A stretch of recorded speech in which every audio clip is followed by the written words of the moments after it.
Untamed is going to be untamed. It's going to be a little crazy. I want to talk to my people. I want to talk to my brothers and sisters. We can have grace and humility in how we interact with other people. Oh, hot dog, look at you. And nobody talked about what's really happening. And let's have conversations about what truth is.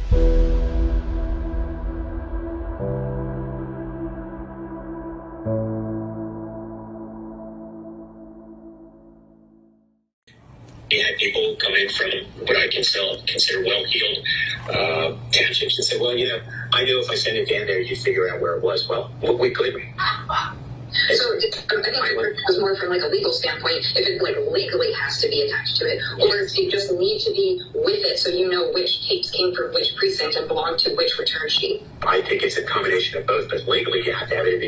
The issues that we had when we did the reconciliation is that we were trying to reconcile the number of people voted with the yellow books and then with the return to ballots. I mean, we haven't even talked about reconciling the used and unused ballots, and I presume that's something we can do down the road. But it was not easy, and these poor people came in there and they were sweating bullets because they all thought they were going to go out in cuffs. It has to be stressed that tape has to be attached. Well, welcome back to this Friday edition of Untamed. We have a guest that I'm going to bring in. We'll just call him B. We don't get to show his name, but he's been doing sleuthing on the election since 2020. He also was involved in a lot of other collection of information related to whether it be COVID or Hunter Biden, most notably. But mostly some of the things that come out of why are elections fixed in the United States. It's difficult to trust people in this mix. We were actually talking about it before we got on the podcast about whether or not we can trust even the Tyler Robinson deal, and had a very healthy conversation about that. I think we'll probably talk a little bit about that, but over the years, B and I have had great conversations related to information that came up, coincidences, some just the smoke and the smoking gun. He was directly involved in helping with the things that I did with Raul, who, by the way, is still in prison over in Romania. And we don't always agree, and I like that. I like that we don't always agree, because iron sharpens iron, and typically we always come out the same way after a discussion. But with that said, B, welcome to the show. Great to be back here, man. Thanks for having me. Excellent intro. Couldn't have said it better myself, man. Healthy discourse is, the way to keep the wheels of civilization churning.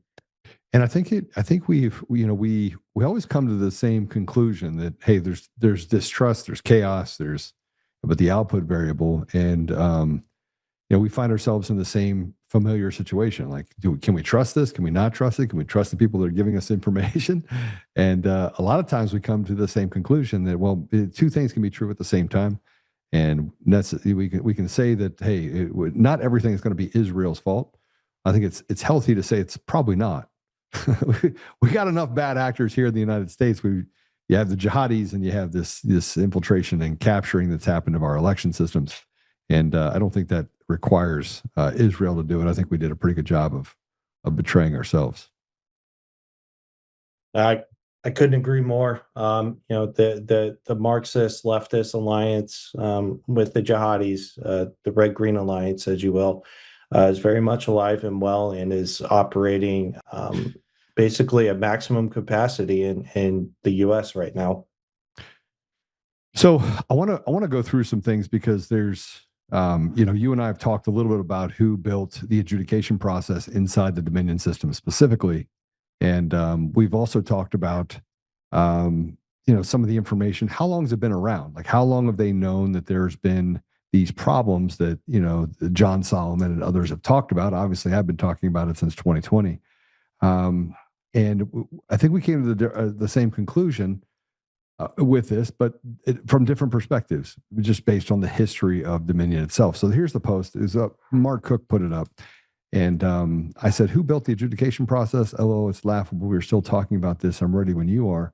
And if we look further into this ASEC, which is, by the way, the code review that was done on Dominion's Democracy Suite 4.14. And the date of this was in 2014.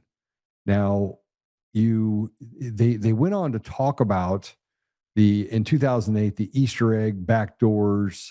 Review the code found no instances of deliberate inserted backdoors or Easter eggs. However, many of the vulnerabilities could potentially be exploited by a knowledgeable insider. And he used the word insider. Now, if you look at the ASEC review on the other side related to Dominion, same thing, same identical thing, backdoors 2.4.5. And it talks specifically about the backdoors that they were able to uncover in 2014. Now, let's fast forward to 2020, which was 6 years later. Let's fast forward to 2024. You have people in Congress that are talking about it loosely. You have whistleblowers that came forward that said, hey, back in 2008, they were messing with the tally tabs inside of Sequoia.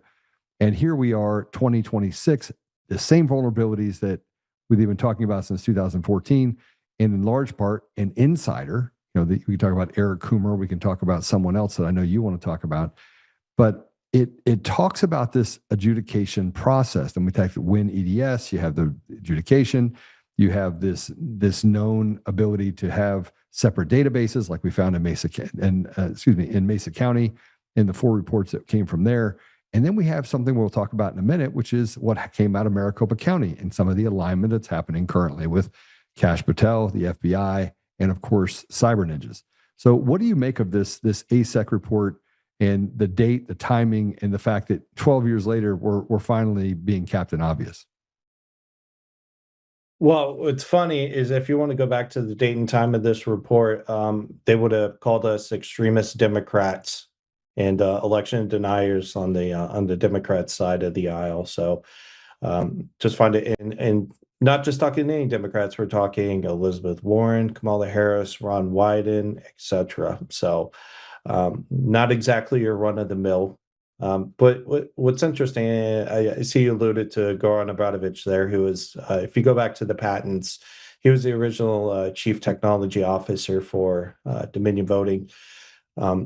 He's the one who was actually recorded in 2016 talking about how their customer service assistance center in Belgrade, he actually, this is in an interview, you can actually read this by yourself. He was the president of the Canadian Serbian Association. It's CANSI is the acronym. And in this interview, he talks about how Dominion Voting and how they're assisting in the 2016 election and how they can, in real time,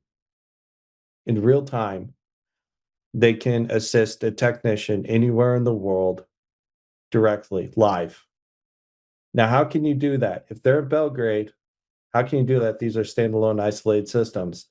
But anyways, to your point, it's also incumbent upon us to not forget that Sequoia became Dominion.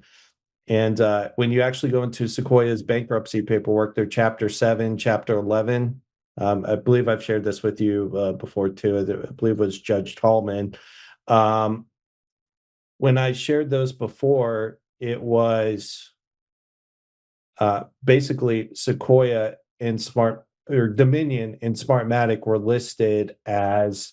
They were listed as creditors on the Chapter 7. Yeah. So they were able to recover, if you look in that file, they were able to recover information related to, and the IP related to the bankruptcy for Sequoia. Yeah.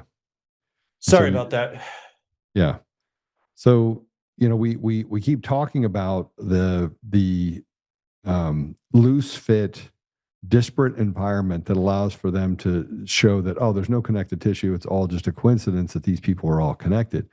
But as you start to dig into where the connections take us, it leads us back to the same players. You can talk about Eric Coomer lying in his deposition. You can talk about John Polos. I don't even think that guy can fog a mirror. He really just doesn't know what he's talking about, and is more of a placeholder CEO than he is anyone of any substance or intelligence, because I don't think he articulated or talked to the structure of Dominion and how it worked when he testified even before the Michigan committee.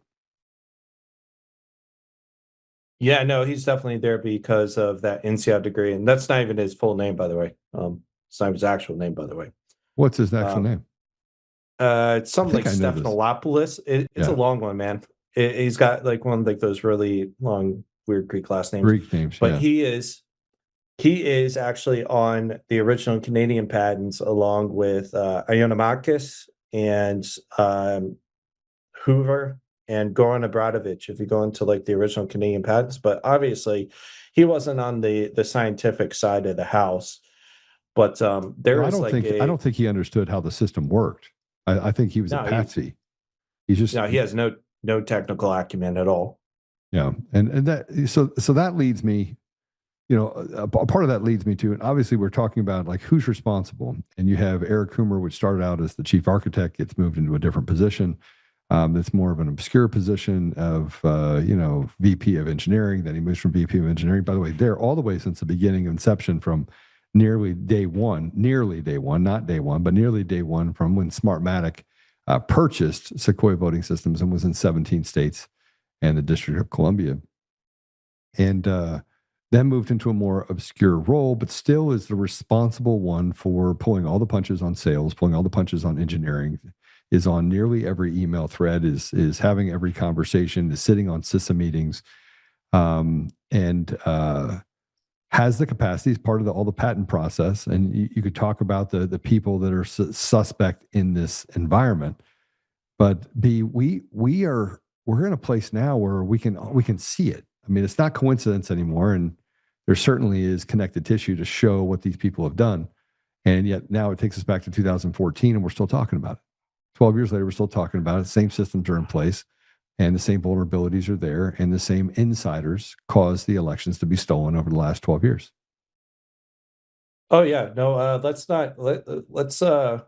clarify that point real quick. I am not in any way absolving Eric Coomer, who has very much been complicit in some at least illicit, but probably illegal activity as well, for his role in this. And he was a very central node, particularly during the 2010s. It's not to say he was the guy who had not just developed here everything too. on the You have patents. Mongolia. You've got other countries that he was involved in that as well. Right. Correct. So it's not just here. Yeah. And that's by his own admission as well, might I add. Yeah, I mean, he's made a lot of admissions, but without trying to make admissions and say, well, I'm just a patsy. I'm just a guy that doesn't really do anything. And then you get the emails and you get the access that shows it's completely different than what he said. Yeah, it's correct. And, it just goes to show we should have absolutely zero trust in these election systems because, again, we know the bad actors are formulating these designs, these architectural designs, these frameworks, these systems. But also they're doing this in conjunction simultaneously, largely with parts from China. There is a very extensive laundry list of shipments going to voting companies, which originate from China, particularly going into the US. And there are bills of lading to support this as well. Yeah, so we're going to talk a little bit about that. But I want to talk about this because a familiar name keeps coming up, two familiar names. I got a little heated on a conversation I was having with you related to these people, but one of which is John Solomon, right? And he now is, the trust for the FBI and the CIA, you'd probably say it's non-existent, right? The American people have no trust in either one of those establishments. Would that be accurate? Yeah, and I would say that there's probably two prongs to that. There's a genuine distrust, which has been amplified by bad actors who want to completely, dispel like the institutions and just, dissolve them, 3 sheets into one. I know there are some people who, haven't been subjected to like that foreign influence who just still genuinely feel that way. But, in the end, it's cui bono, who benefits. And, if we completely dismantle our whole, federal law enforcement system apparatus, that is a very much a big win, a big victory for our enemies. I think the best bet we have is just to purge them. I don't know if some of them are, beyond repair, but I know that not all of them need to be disbanded. I think there is hope for them, but well, there's hope. But can we talk about the judiciary? I mean, Bukele says very clearly that if you don't get rid of the radical judges, then you will never get back to a place where you can fix your country, because they'll always stand in opposition and will be pushing this radical ideology and this lawlessness, and it just takes too long. So you got to get rid of the judges. So how do we get rid of the judiciary without a war? Because you could say a lot of things, and everyone keeps saying it, but I guess I'm just to the place right now where I recognize we're going to have an armed conflict. I believe it's going to get violent. So, you know me, you know where I live, and a lot of these activist judges. So the way it works here is it's almost impossible for a judge to be fired from their position, and right. Judges actually hold a lot more power than U.S. authorities, than U.S. judges, and they're largely the reason why we're still having like these, like this just ubiquitous immigration problem. Same problem, but by the way, it's endemic across the entire world. I mean, every country is faced with this intrusion of just radical and been giving free entitlements while shitting on the people. African, not African and Middle East countries. Yeah, because nobody wants to go there. They're shitholes. Well, because they're all leaving from there, and most of the people who are leaving there, I'll tell you what, you could probably go without even putting a prison in Africa at this point, because every criminal in Africa is now in Europe, and that's not an understatement. And to the Europeans' credit, they have begun to address this. The French just passed the anti-burqa law, and there are other pieces of legislation which are now going through addressing this, especially in light of the whole Ceuta and Morocco incident, which was not totally generic or organic at all by any means. And that's a whole nother conversation. We're not going to go into that, but you remember here in Italy, we had 2 judges who were killed by the mafia for their investigations into. These were actually 2 of the good judges. It's only the good judges who end up dead. And that's not to advocate violence or anything like that, but it just goes to show that the right is very reactionary, and that it needs to address some of these deficiencies and wake up to what the left is doing. Yeah, I think we have to get to a place where you can stop team evil, right? I mean, that's really what it comes down to, is that people have to get more. And look, I every single day I have to wake up and I have to make sure I check my surroundings, check the cameras, do everything, because I know team evil is coming for me at some point, right? So I got to make sure I'm prepared for it, and that I got an upper hand on that behavior. At the same time, it's difficult when team evil has no limits. Like, they don't care if they go to jail, they don't care if they lose their life. They're just evil. They're consumed by something, that a hatred of goodness that pushes them in a direction where they just want to perpetuate evil. If they can serve that port and that purpose, then they want to be able to do that regardless of the consequences. The other side is the people like you, me, and most of the people that I know or associate with. We just want to live our lives, right? Life, liberty, pursuit of happiness. Let's get some opportunity in there. Let's really just pursue how we can make our society better. So those become victims because they're obviously focused on the good, not focused on what's going on around them.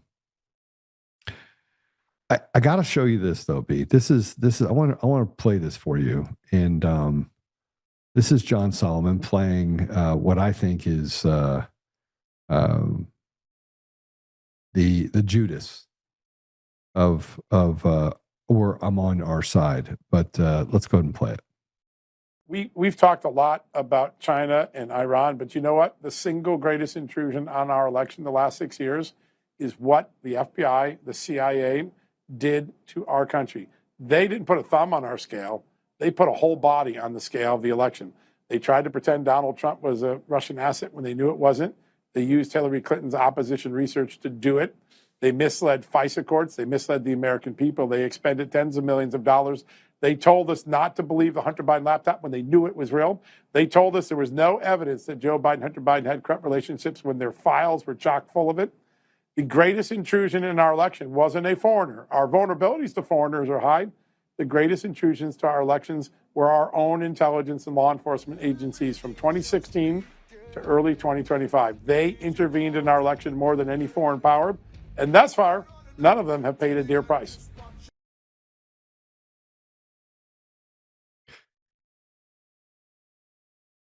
Thoughts? So You I know what? You know I'm not understand. going to have nothing nice to say about either one of those men, but Yeah.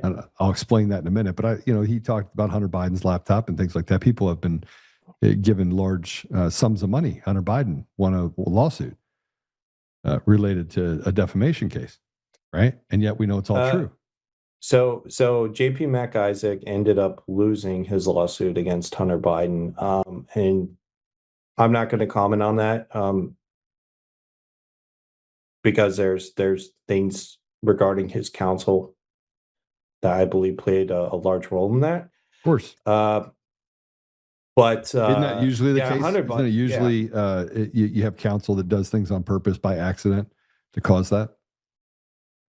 Yeah, and in this case, Hunter Biden's biggest problem now is ironically coming from his former defense counsel, who are now suing him for outstanding fees to the tune of millions and millions of dollars. So this would largely explain his new his new jaunt, making the rounds on the podcast circuit. Because obviously his art is not selling for the same price as Picasso's like it used to, while his daddy was the illegitimate vice president. Illegitimate president. Illegitimate president. Oh, illegitimate president. Yeah. Who knows? Yeah. Maybe even illegitimate vice president. 2008 election. Here we go. Yeah, but here's the thing, and I said this to you before, and I've said this over and over again. Never stand on the side of the devil, not even for a minute. Steve Bannon, good friends with Jeffrey Epstein, and you look at that relationship and just the disgusting nature of who Jeffrey Epstein is, what he did to women. Virginia Giuffre, you can't ignore the fact that whether she committed suicide or you think that there was some nefarious action that happened, she fought for over 20 years. She fought for the defenseless against a guy that was already once convicted of being a pedophile. And she had a sitting judge in 2019 that said, because you have all this evidence, but you didn't get it the right way, procedurally, we're going to make you burn it. And they made Virginia Giuffre's attorney destroy evidence related to Jeffrey Epstein. I mean, think about that, B. Think about that. Criminal activity, criminal content. Same thing they're doing to Stephanie Lambert related to the case, the Dominion v. Patrick Byrne out of Washington, D.C., right? Same thing. Yeah, and if you want to, about Jeffrey Epstein, here's the thing: Bannon wasn't saying a thing about Epstein during the first Trump administration, during Trump 1, and a lot of people like us, like you and me, were like, yeah, that guy's an asshole. He needs to be dealt with. Pardon my French. And I think if you want to go into some of like the networking around Jeffrey Epstein, I hate to plug it, but I've got it right there on that little mind map that we've analyzed with Patrick before. So if you want to dedicate another time and date to that, we can definitely do it. I think a lot of people would be shocked at how infiltrated his whole network was on both sides of the aisle. Yeah, but we know that. I mean, you look at John Thune and you look at Mike Johnson and what they've done with the Save America Act. I mean, we can't get something across the finish line that 85% of the American people favor, right? And my issue with John Solomon and Steve Bannon is that, first of all, a broken clock is right more often a day than John Solomon has been over the last 6 years, right? I mean, he's never been right. He has made comments about what's coming next and this, that. He has never been right. And he's not the most articulate or smart man. I met him at the Miles Guo, Free Miles Guo event in New York. And he's just not smart. He parrots the same leftist stuff. He's just a weak, fat man that, frankly, got up on stage and became somebody's EBIT. But the things that he says here, that it's the FBI and the CIA, and that we didn't, that you have all these foreign things happening. And he's over there talking to Steve Bannon, who literally is playing hide the weenie and cover up improprieties the same way he covered up improprieties or wanted to make Jeffrey Epstein more likable. I don't know how you make a pedophile more likable, and I don't know how you spend 5 minutes in the room when you have a daughter, because Steve Bannon has a daughter, have a daughter that you could stomach being in the room with a guy that raped children. I mean, could you be? Could you? I wouldn't walk into that room because there would only be one person walking out.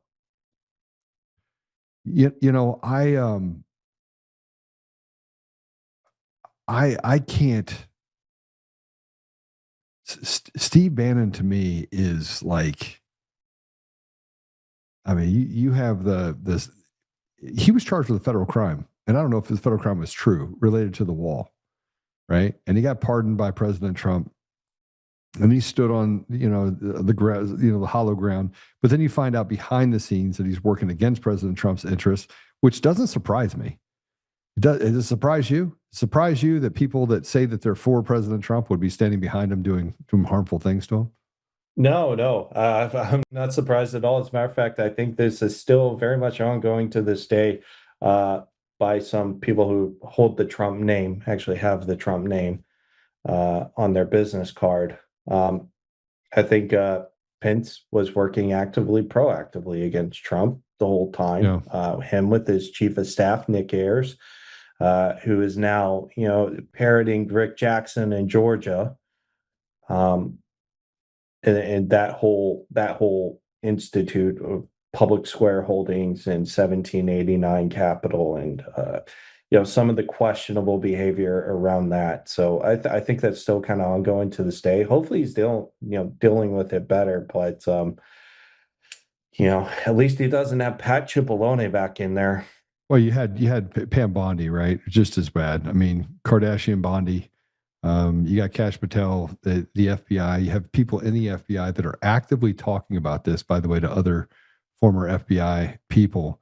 And they're saying that, there's a portion of the FBI that has an appetite to get to the bottom of these things. And that typically every time Kash Patel puts his nose into those different investigations, or two other individuals associated with him that put their nose into it, the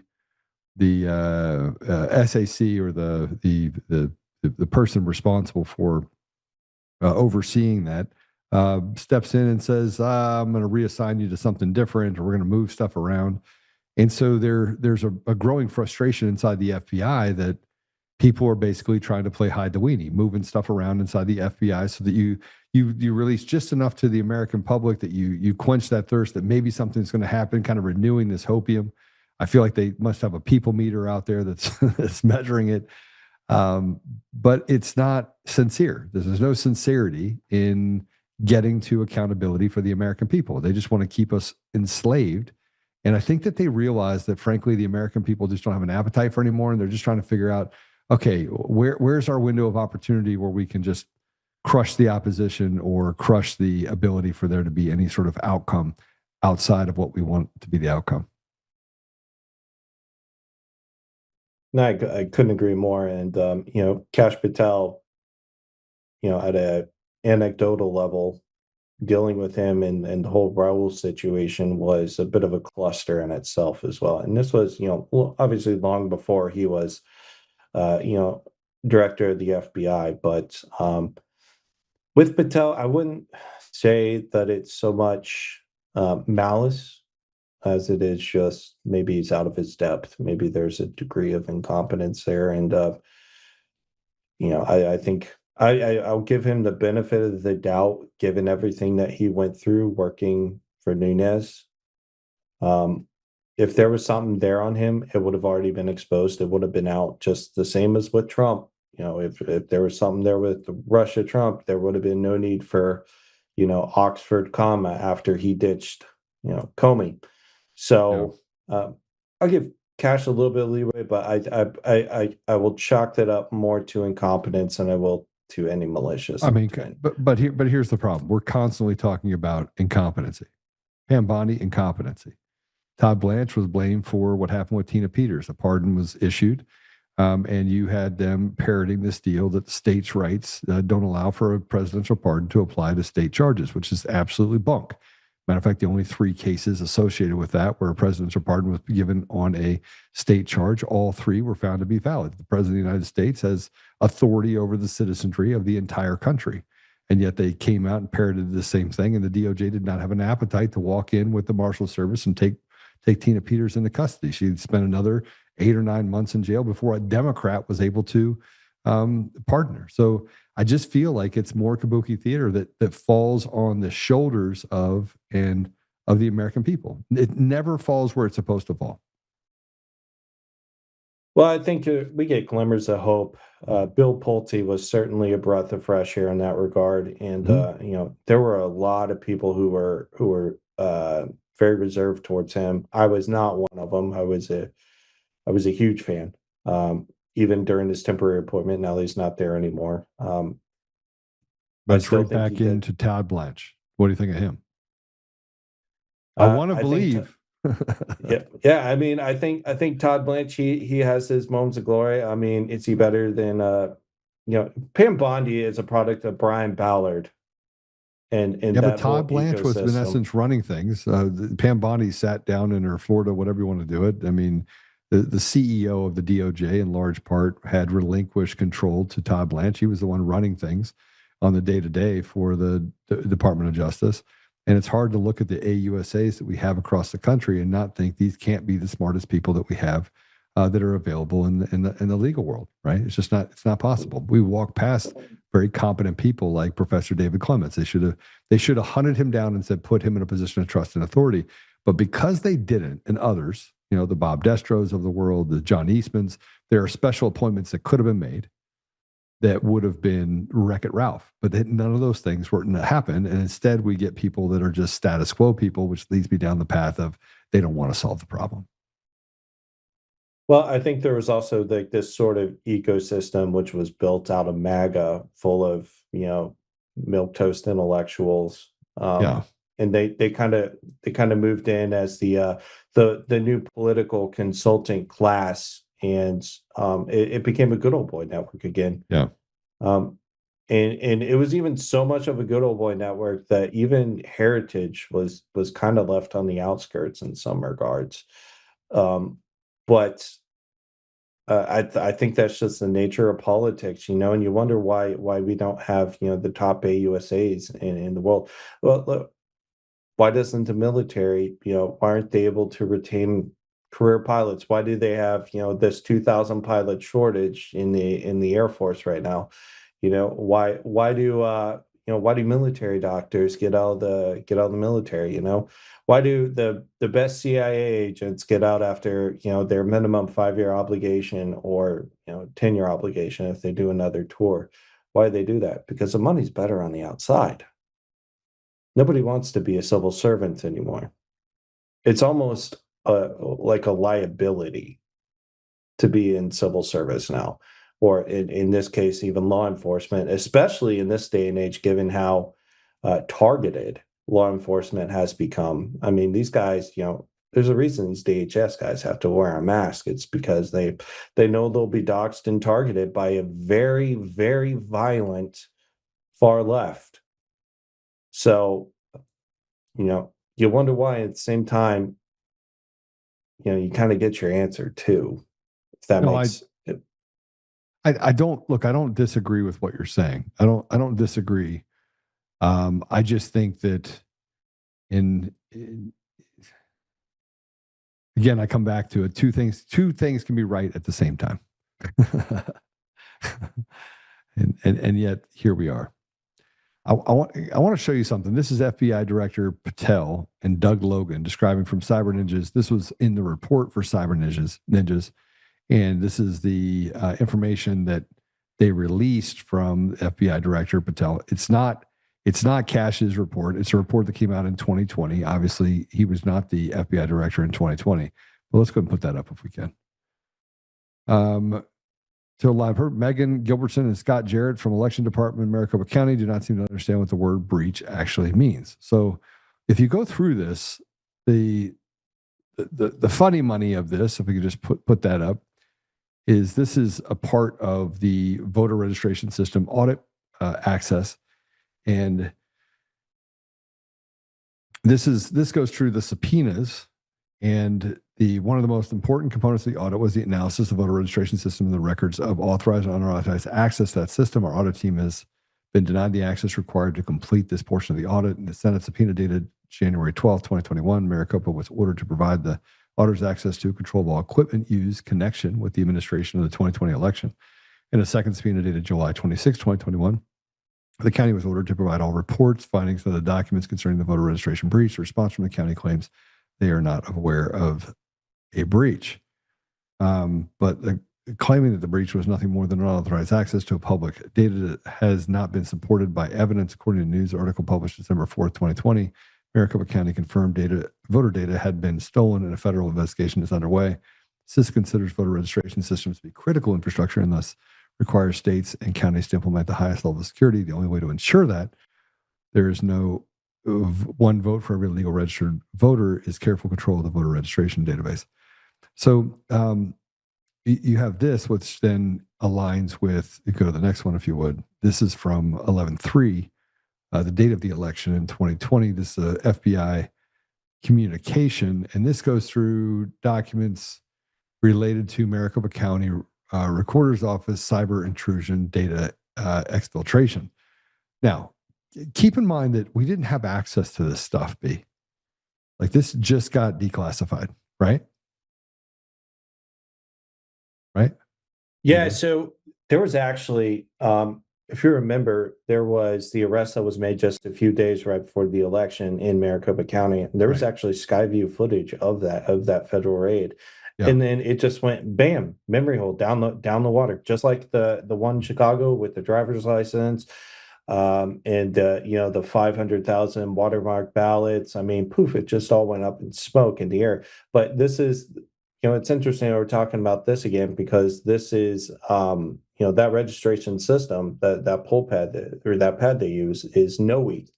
And if you go into the RFP for Georgia, when they accepted Dominion voting, part of that was with KnowInc, and KnowInc completely redacted every single page of that RFP. Why? That's a wonderful question, Joe. Yeah, so this is why I get to the people being slaves and us not getting really access to any information, because it's a trust us, bro system. It's a system of trust us, bro. And why was Scott Leyendecker running KnowInc? Yeah, who founded KnowInc? Why was he involved in elections in Central European states and the Balkans? Yeah. Dating back, and had connections with some of the same people that we're talking about related to Dominion voting system. They're all in on it. It's a big club. It's a big club. Yeah. But as you look through this, my point is that as you look through this documentation, it does not take a rocket scientist to figure out that, we were talking about this infiltration. We were talking about this days after the election. Now, it's Providence. I was on a call with Eric Coomer, which, by the way, I just want to point this out. They're like, "Oh, Joe, the call didn't occur." Listen, if the call didn't occur, it wouldn't have led me to have the other information. The other information on Eric Coomer by itself was damning. As you get further into the last 6 years, it gets even more damning. The call, let's say that I would have left the call out. Then they would have come back and said, "Well, how did you get access to this information?" I was like, "Well, I was on this call." So I gave them all the information, B. I gave them all the information. But the call is not as important as everything else that we learned about Eric Coomer and his involvement in the 2020 election being stolen. The only thing that led me to Eric Coomer was the fact he's on a call bragging about the fact that Trump's not going to win. Otherwise, I wouldn't have had, but one does not relate to the other. It would have been explosive either way, without a call, with a call. It doesn't matter. There's no call. Eric Coomer goes, but there was a call, which led me to Eric Coomer. There was no other way to get to Eric Coomer other than the call. I wouldn't even have known who he was. There would have been no way to find Eric Coomer inside of Dominion voting systems 3 days later. Does that make sense? Yeah, absolutely. I mean, totally. I think probably the biggest criticism about that would be, oh, well, why didn't you record it? Well, I don't think you were expecting that. I mean, I wasn't expecting. Look, you're looking for Antifa journalists. First of all, the kid that gave me access to it is Antifa, and we all saw what Antifa did to people in 2020. I mean, they murdered a guy in 2020, literally in Portland, Oregon. A guy walked up to a guy and shot him point blank range in the chest, killing him. And later on, when the police went to go look for him, he ended up killing himself. That's why I say evil is not afraid of the consequences. They just off themselves, and Team Evil did what Team Evil was supposed to do. They had their mark, they did their thing, and now they checked out, right? So that there is no care of consequence when you're on Team Evil. And so there was a general fear. There's a fear that he had. But I had enough cover by everything else. October 15th radical leftist deal where I said I'd infiltrated Antifa. You have John Tig Tigan, you have their own affidavit on their side. I mean, it's just nonsense. It's nonsense. And everything that the left does is nonsense, but leaves behind these breadcrumbs. And yet we're still having a conversation on whether or not we should throw out the machines and pass the Save America Act. It's crazy. It's nuts. I agree. There is, and to that point, explaining how election processes work to people abroad, they're absolutely flabbergasted that the U.S. would have such a compromised system. Thought If of not on mail-in purpose. balloting, If not on purpose. drop boxes. Yeah, even the voting machines, they were tried once here and never happened again. Smartmatic was used once and then poof, done. Bye. And I trying to explain to them what happens. How did Joe Biden get 15 million more votes in 2020 than when he did when he was elected to be vice president for Barack Obama? Well, and how did a guy that basically couldn't fill circles in 2020 and stayed in his basement and couldn't articulate anything, let alone what he had for lunch, win by a popular vote that was so superfluous? And you could say that they needed to have those many votes in those areas in order to defeat President Trump, and that would be true. But they also knew that they needed to make sure they took President Trump off of the table, because a successive 4 years could have been detrimental to everything that was happening in the country. So, which leads me back more. Yeah, which leads me back to the Smartmatic election shipments. You were able to uncover this stuff, and I want to put this up. And the reason why we're bringing this stuff together with everyone, just so you know, is and I push back a little bit that look, people don't they can't they don't give a shit about coincidences. They want to see hard facts. But I think we have to put this up here. Here's a Smartmatic election shipment. What are we looking at here? Why is this important, and what happened as a result of this being released? Okay, so this is a Smartmatic. So this is from a UK incorporated entity called Smartmatic Elections, which is registered same address as Smartmatic SGO. And we'll get into what they've been up to a little bit later on, probably in another episode with something called Folio. But let's just look at this. Here you have this one shipment from Smartmatic Elections in its entire existence, right? That was it. Just one shipment. Now, if we go down here, we'll see it took place in May 2020, correct? Yep. So if we keep scrolling, we'll get even more information. Where did it originate from? It originated from China. It was a UK ordered shipment from China, which then, if we keep scrolling down, it ended up in Port Everglades, Florida. Now, I'd like to point out something here. Patrick, could just stop scrolling, go up a little bit second here. Just scroll up. Now, what does this say in this gray box? What does this say the cargo description is? Pharmaceutical, wedding gauze, bandages. What was this shipment? Well, if we go down, we can actually see what it was. It went to Port Everglades, Florida, right? You have container number. This is irrefutable information. Download directly from CBP. But what was this?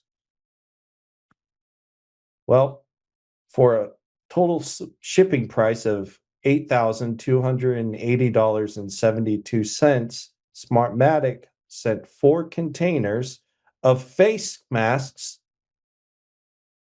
from China to Port Everglades, Florida. Why would they do that? Oh, that's a wonderful question, Joe. Why would they do that? I wonder what was on that shipment. Why would they need to send 4 containers of face masks?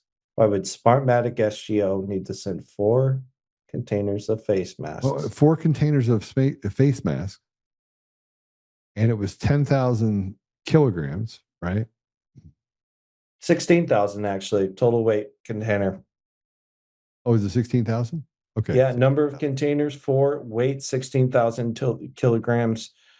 Quantities 1,600 count. Yeah. 1,600 what? Boxes? If I am, and I've actually done customs work before, I was actually certified. If I would have seen any type of documentation like this, I would have flagged it immediately. But there's more. Okay. Let's move If we on go- to. Okay, go ahead. Keep going. Yeah, let's go over to the second one. Smartmatic International Corporation.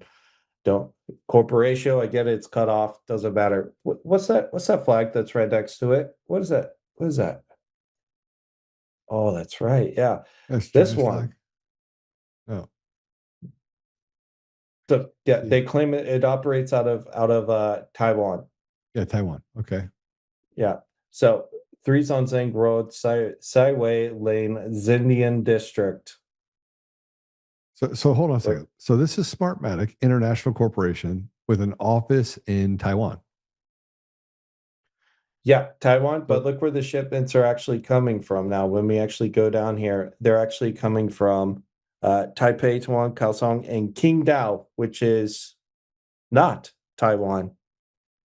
And where do all of these shipments end up? They all end up in the one place where Smartmatic is used in the US, and that's Los Angeles. California. And that also begs the question, why did they send a container to Port Everglades, Florida, if nobody even has Smartmatic in Florida? It's the other side of the country. Yeah. So why would they do that?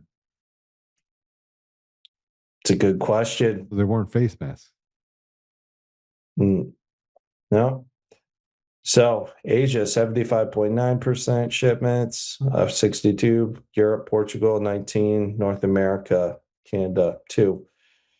And here, if you go down, top lanes used, Taipei, Los Angeles, 48 times, Yantian to Los Angeles, which is China, main body China, directly to Los Angeles, 18 times. And you can get even more information down here. The notification parties, in this case, the Commission on Elections, which would have been, in the case of the Philippines, that's what that was considered. But yeah, let's look top port ship from.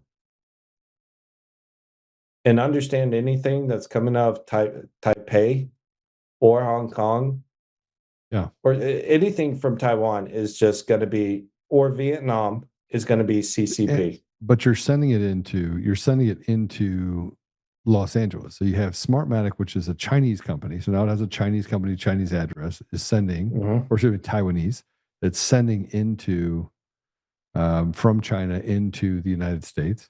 Nobody's questioning it. It happens before the election. There was 21 shipments. How many shipments? In total, they had 63 shipments. Okay. Yeah, so you can see here there were 5 containers of spare electronic components that were sent. Yeah. Go up. Or down. Sorry, go down. Go down. Yeah, go down. Yeah, down. So you can see exactly what these are. And this is, Dominion did the same thing on their bills of lading too. In the cargo description, they would put screen or something superficial like a battery charger, a battery pack, something in that regard. Something that would be completely nonsensical to really outsource to China when you can find a cheap supplier in the US. you wouldn't have to ship them from China. It doesn't even matter if they originate from China.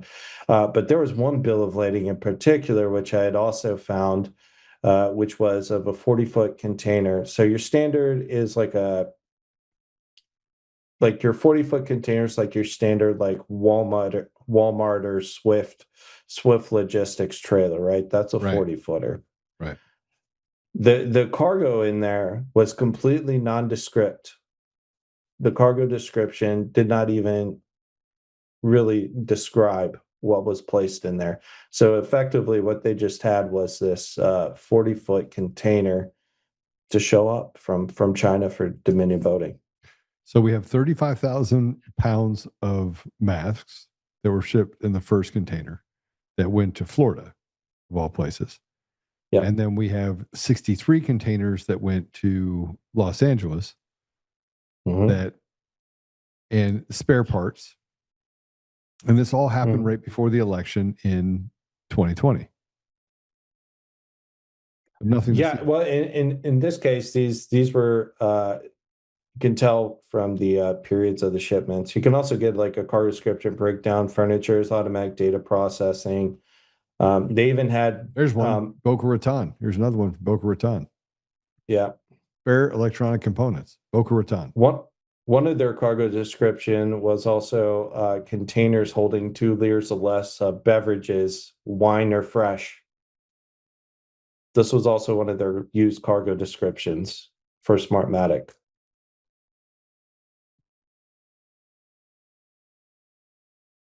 And again, this just goes to show, why are we even opening up ourselves to the possibility that these shipments are nefarious? Just shut down these voting machine companies. We can't. It'd be 90% less, 91% less. It would cost us 99% of our current budget. 9% of our current budget be if we would just go to hand count paper ballots, precinct counting, just upload it into a system, make sure it's certified by the left and the right. You have left, right, middle that were there to watch it, make your precincts no more than 3,000 people, and away you go. And you'd have massive number of precincts that come through. You'd have the ability to audit it. It'd be paper. You'd have an ID, make sure you have clean voter rolls, and you would never face this problem again. Yep. And over here, the way we do it over here in Italy is you have an assigned precinct. When you become of age, you have a precinct assigned to you. You have a polling station assigned to you. You're then mailed your voting registration card, which contains a block for a stamp, because when you go to vote, you then have to get a unique stamp for that specific election or referendum before you can even step foot into your assigned polling pad, to your assigned polling box, where you then have to write in all the information. It's not, fill out the Christmas tree. It's not fill in the blanks or circle in the dots. Yeah. It's literally write out the candidates, their party, or the law, the legislation, yes or no, approve or not approve, and then you slip it into the box. And by the time that we wake up the morning after, we already have a final count. This is not hard. It's not hard at all. And these guys go 3, 4, 5 weeks without having an outcome, and it's because we have it's just large numbers. You can manipulate any outcome you want, any primary, any election, and the American people are so retarded, and frankly, they're just they just feel like they've been put in a helpless situation where they don't have any control over the very thing that they should have all the control over. And it's going to take violence, bro. I'm just telling you right now. I don't wish violence on anybody. And I just gotten to the point now where getting angry just doesn't do me any good. I'm back to the pre-2020 where I just recognize it. I'm like, all right, I'll just wait. I'll wait for it. Are we not already at the violent stage though? I mean, look what's going down with all the protests. And this is why I say, I understand your point with Tyler Robinson, but people need to identify that the far left is a very violent entity. They have a lot of foreign backing as well. Let me just tell you something. The left is not violent. The left is violent, but they're a nuisance violence. Like they have no idea what violence is. They have no idea the fact that when the American people, and I hear this every day, decide that they've had enough of team evil, the good people of this country will do what they did in World War II, and they will annihilate. They will literally wipe them off the face of the planet.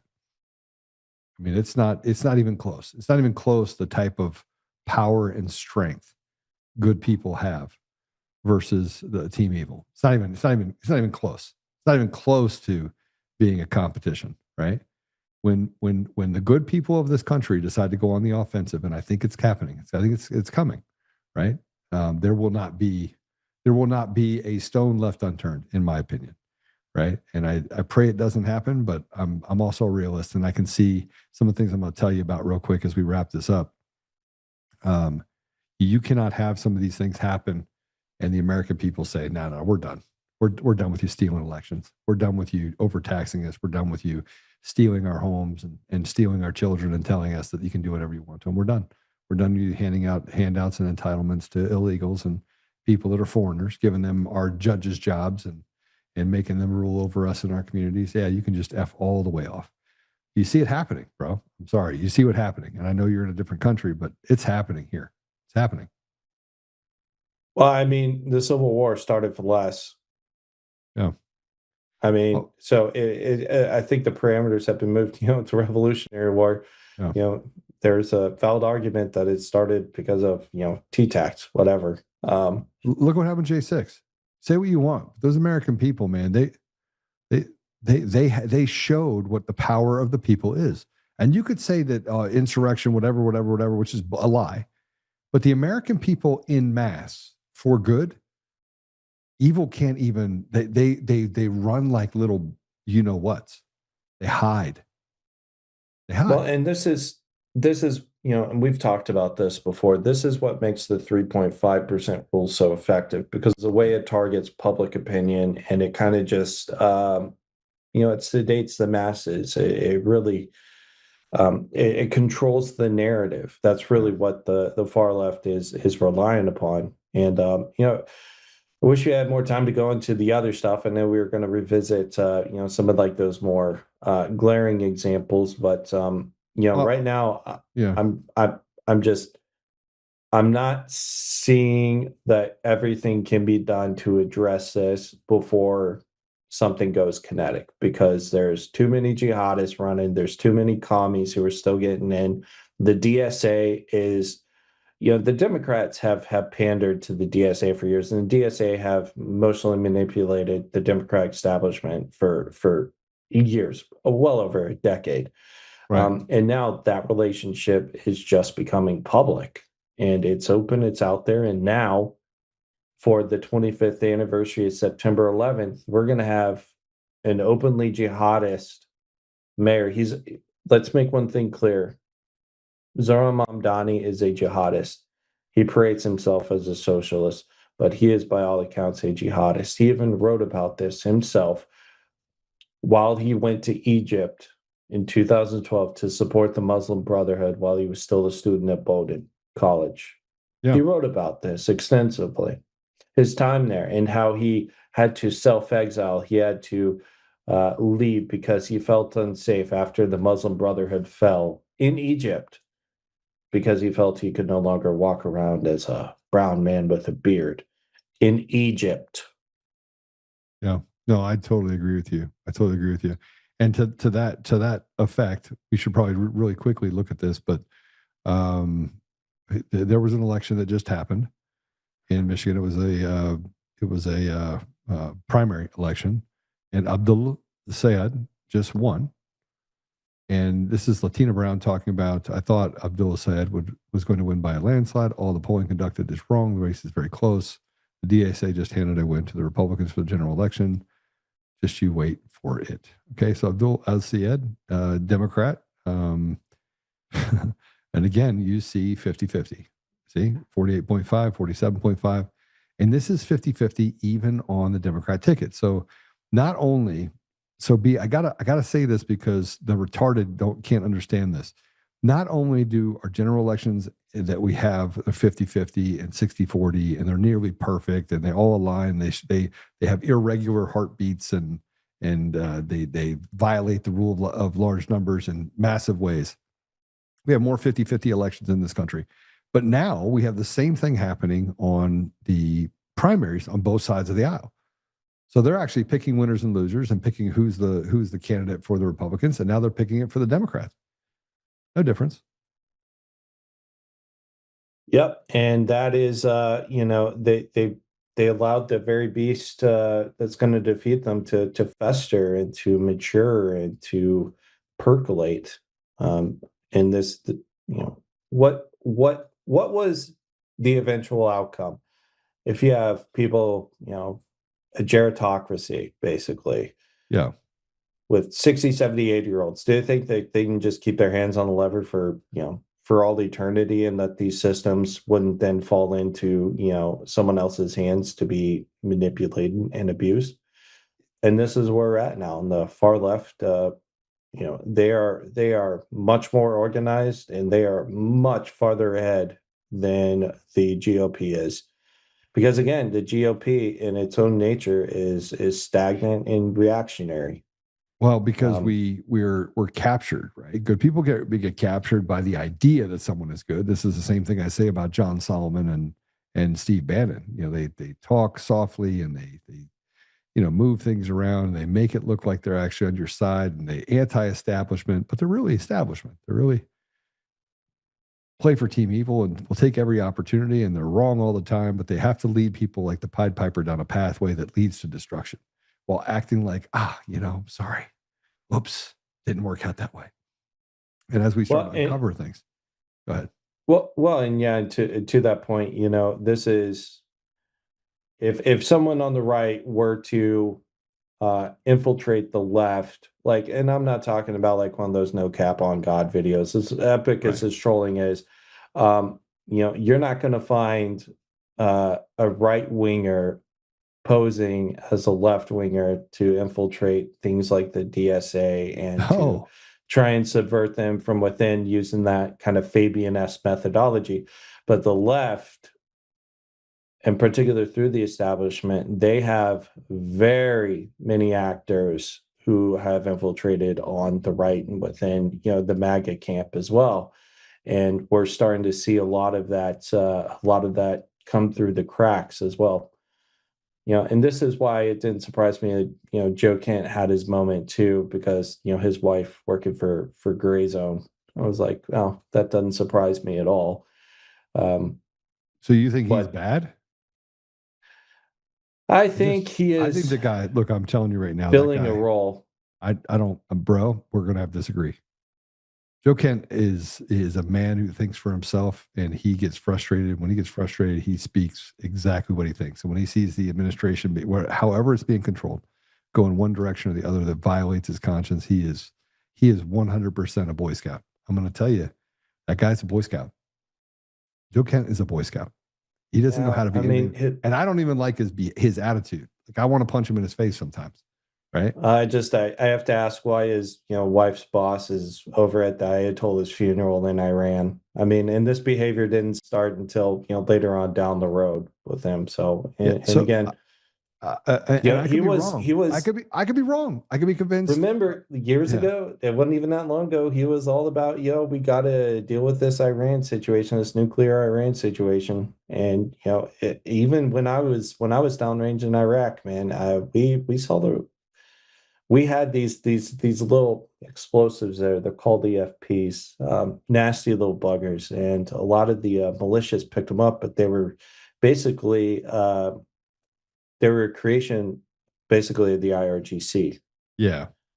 And they, these guys, they killed a lot of people, and it was well known that the Iranians were looking to develop something. Every time something happened, in Iraq, it was, okay, let's start looking eastward for who committed this. And in Afghanistan, it was the opposite. It was like, okay, let's start looking westward for who committed this, because, what lies right in between there. That would be Iran. So me personally, I think this is a play for China to destabilize China. It's a long game. Do I think it has its faults? Absolutely. Do I think we may have been underprepared in some regards. Yeah, absolutely. Do I think our military is overstressed? Well, we talked about this earlier. The Air Force is thousands of pilots short. The Navy can't build ships. We have troops in over 100 countries, so they're pretty stressed as it is. So, am I a fan of new conflict? No, but am I a fan of getting rid of the Iranian regime, which was actually, if you were to take the 1979 Iranian regime and match it to what we see between the Red Green Alliance today, you would almost not even be able to find a single disparity in the comparison because it's the exact same apparatus. And when they took control in 1979, the jihadists, and they did this with the support of Jamaat Islami, which gave birth to Al Qaeda, Taliban, etc. I'm not going to go into a history lesson here, but as soon as that became effective, and by the way, that same entity gave birth to, the Islamic Circle of North America, which in effect gave birth to, CARE and all these other bad actors we're seeing these days. When that entity had taken effect in 1979, the first thing they did was they walked all the commies, all the revolutionaries out, and they just offed them right in the middle of the streets, man. Yes, they did. And I'm this not is looking for history that. repeating. I'm not looking for death and destruction. I'm looking for accountability. And I think the American people are looking for accountability. But you see the DEI, CRT, the gender fluidity, all the things that are happening with grooming of our children, the education, just indoctrination that's happened, that's left us kind of blind and deaf and dumb when it comes to math, science, English, all the basics. And while teachers are saying, I need to get paid more, they get paid for 7 months of work, 8 months of work, what a normal person gets paid for 12 months of work. So I don't feel bad for them either. And at the same time, I look at what we've done to leave our children behind. And you have homeschool parents and you have all these things that people are having to walk away from and make their own environments. While largely we have this capturing happening, which is pushing more and more pressure on the people where we don't even own anything. We don't own our houses. We don't own our cars. And, people say, well, I own my house. I paid it off. Well, you have to pay property tax, which means property tax. Yeah. Right. Yeah. Tell your homeowners association that. Yeah. I mean, everyone has their thumb on you in this country. And so it's turned into this very slave-like environment. So anyway, it's, we talk about, you put up a post that I want to make sure before we get off, we have people go look at. This is a post having to do with the coronation of Mamdani becoming the mayor of New York City. And that it's not a fluke, rather it's an indication of what is more to come, indicator of what is to come in more cities if the terrorist networks behind them are not exposed. And you walk through very closely the connections to that have been written about by the Post, and that it walks through some of the connective tissue between these two, like the Islamic Circle of North America. I would also call it, the Muslim Society of America, MSA, and some of the other organizations that are out there as well. But you spell this out pretty clearly. Tell us what the connections are real quick before we wrap up and what this means for all of us. Yeah, so there's a huge South Asian terrorist tent behind Zoran Mamdani, and this was evidenced by the fact that a man named Ashfaq Khan actually campaigned with him. And this man was convicted. He's a Jamaat Islami member, a very senior member who was convicted in the 1971 genocide. And he's just one of a few who actually fall into Mamdani's circle. We had kind of alluded to it earlier in an earlier episode, a couple months back, actually discussing, the Muslim Democratic Club of New York, which his judicial advisor, the judicial advisor to the mayor, so the guy who's going to be advising Mamdani and who he selects judges, co-founded alongside Linda Sarsour. He himself is also a member of ICNA. He's a very prominent member of ICNA, actually. And he is also a lawyer who specializes in election law. Now, if you go down here, you see what is ICNA. They're the U.S.-based arm of Jamaat Islami, which is a group which was born out of Pakistan. These guys basically gave birth to Al Qaeda and the Taliban. As a matter of fact, their militant organization, the Hizbul Mujahideen, was actually allegedly they were the owners of the Abbottabad compound where Osama bin Laden was hiding. And if you go back to 9/11, we briefly alluded to it earlier. Khalid Sheikh Mohammed was actually arrested in Rawalpindi in 2003 in the home of a Islami member. And again, these guys now, if you look at it, you'll see at the first post that these guys also advised the U.S. that the U.S. CMO advised DHS. They did. One of those things in particular was the Clear Skies program, as well as countering violent extremism. So what we see with like a lot of like these the rise of these, you know, these white extremists, these nationalists, a lot of that came from these CVE lectures. Muldooney is he's basically the father of all this. His granddaughter actually was trying to run for the Cobb County GOP chair in Georgia. She was the vice chair at the time, and she was running to become the GOP chair. And she was very much ascendant on the political scene until we discovered who she was. And anyways, the guy I talked to you about earlier, Shahzman Khan, he was part of the IJT. They called him the Al-Badir, and these were the guys who literally drugged people out. Like he was actually identified in his trial in absentia. He was convicted in absentia of genocide alongside another guy named Modiur Rahman Nizami, who we'll see later on down here in this thread. But anyway, Sophia's dad actually created ICNA. Her dad and her grandfather actually And we've talked about that here. We've talked about that on the show, right? Yeah, and this is the same. They started it in New York, even though it was originally incorporated in Florida, but they began in New York.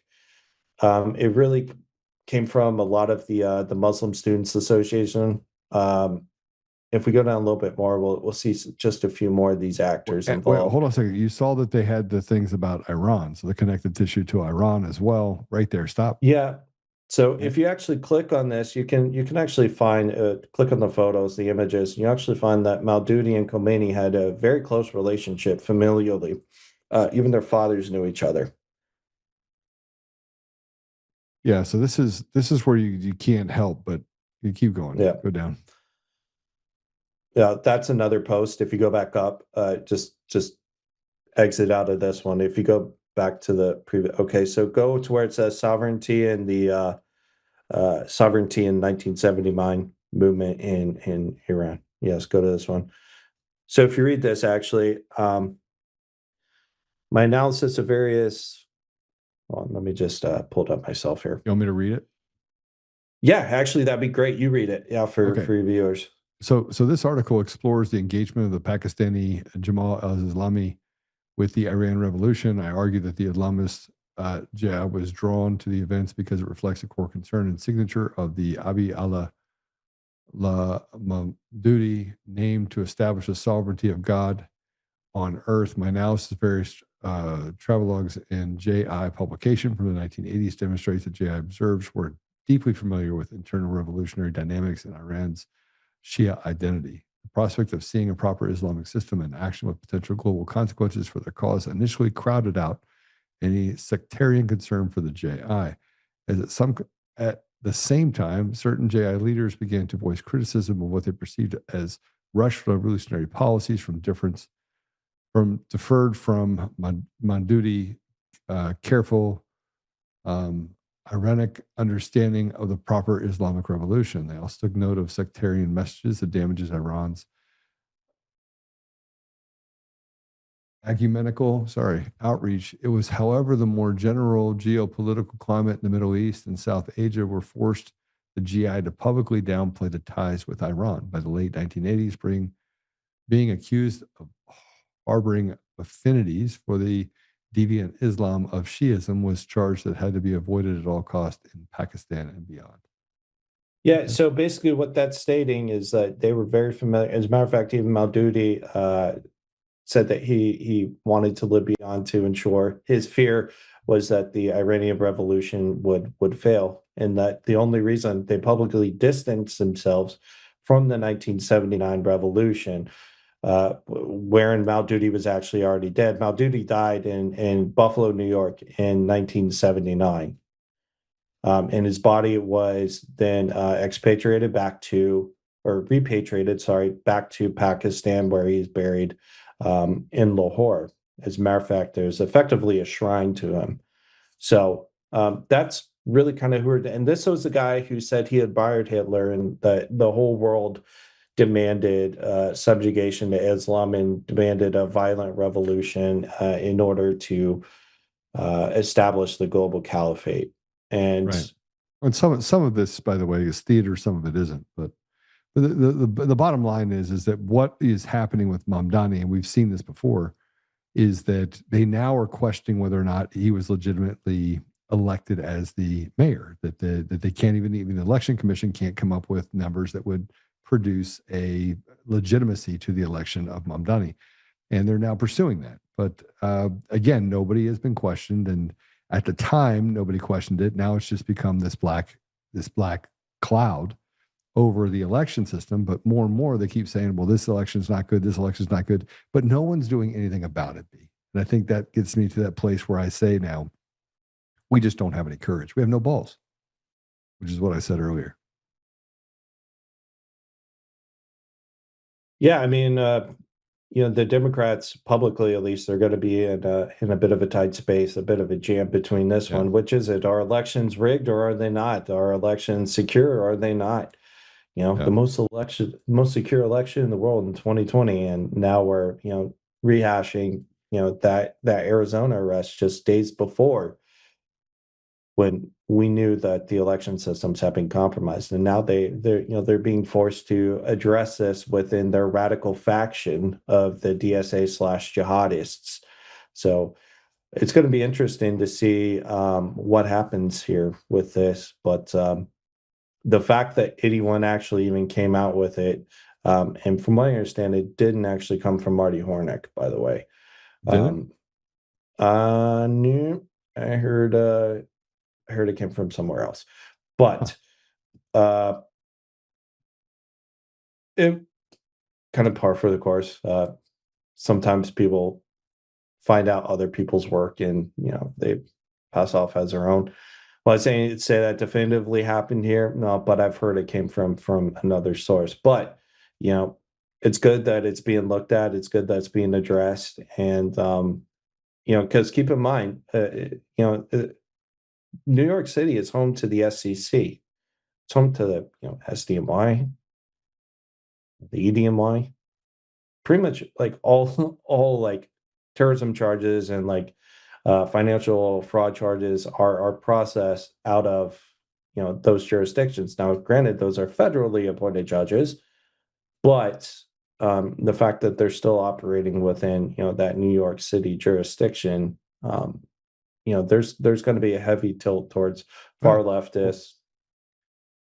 I think there's going to be and I'll just say this. I put this up there before. Until we decide we're going to learn our lesson and do what is necessary in order to protect our elections, we are going to continue to suffer the consequences, which is why I think that it's going to take normal people that really do care about their country in order to step forward and to evict these people.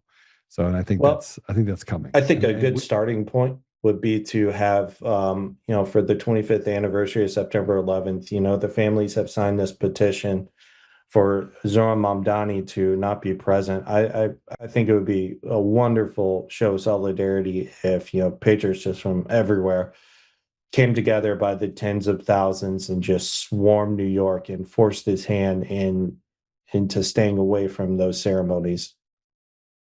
Yeah, that's just me. B, thanks for joining us today. I really appreciate it very much. How do people follow you?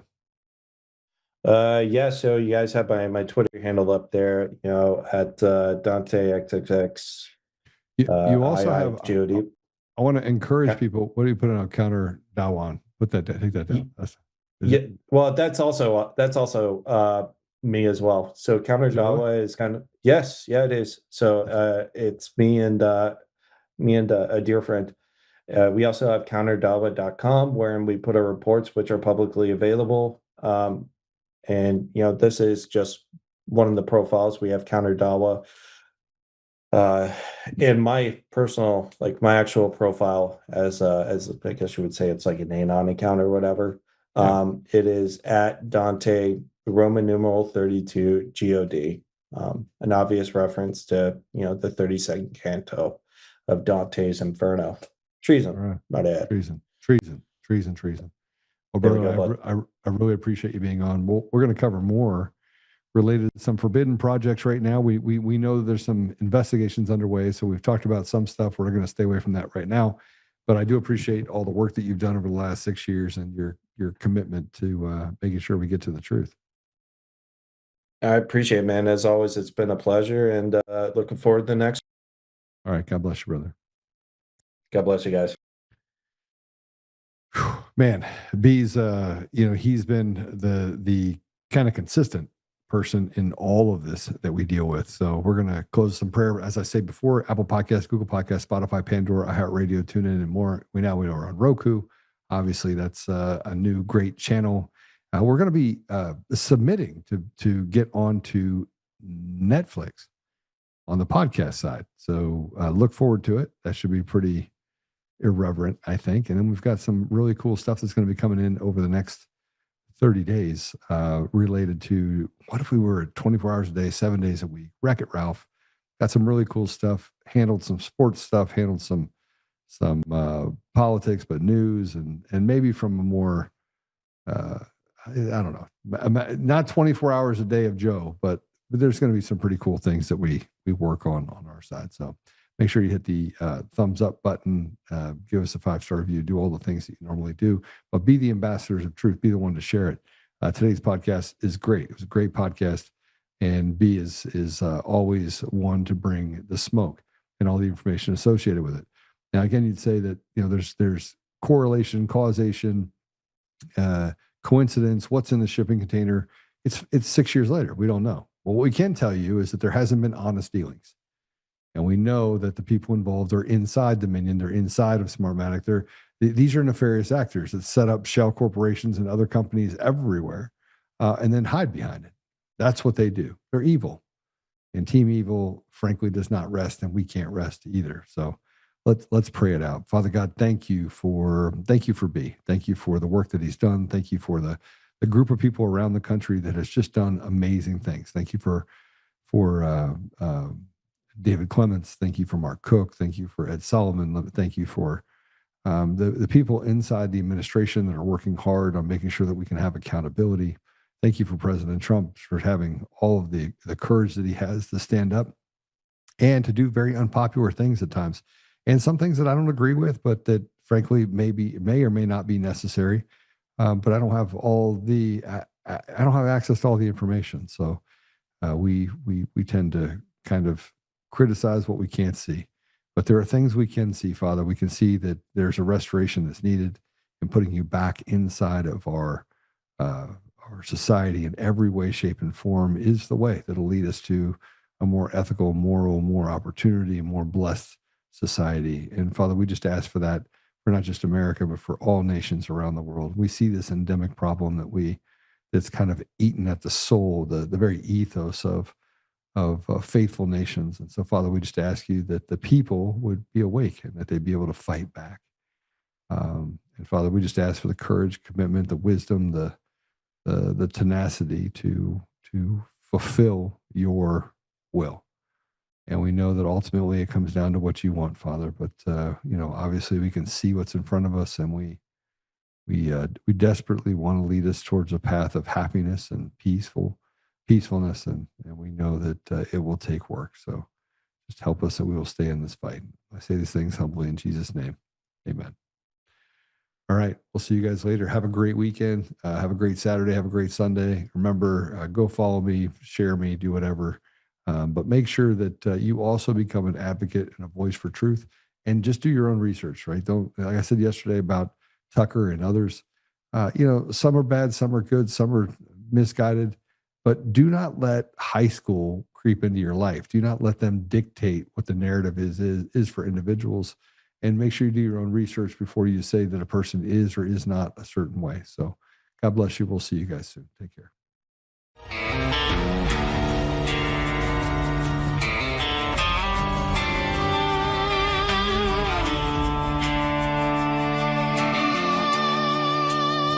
Rise up untamed in the heart of the fire where the wild ones roam. Joe Oltmann's calling, bringing truth back home. From conservative daily to this untamed fire, we shatter the silence, lifting spirits higher. No chains can hold us, no lies can prevail. Authentic and fearless on this rugged trail.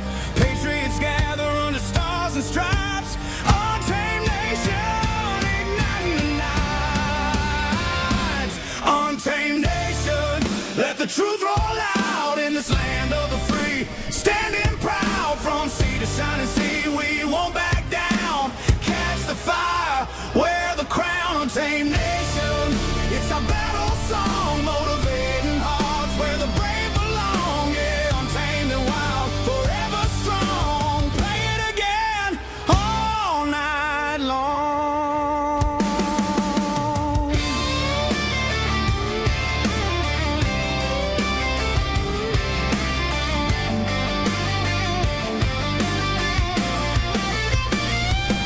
Break the mold, chase the real.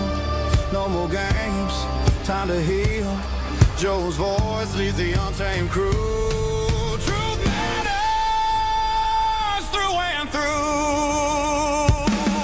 Untamed nation, let the truth roll out in this land of the free. Standing proud from sea to shining sea, we won't back down. Catch the fire, wear the crown. Untamed nation, it's our battle song, motivating hearts where the brave belong. Yeah, untamed and wild, forever strong. Play it again all night long.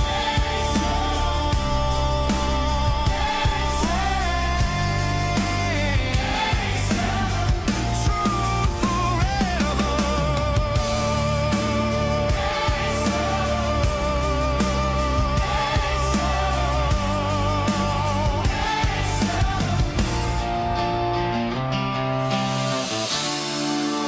True forever.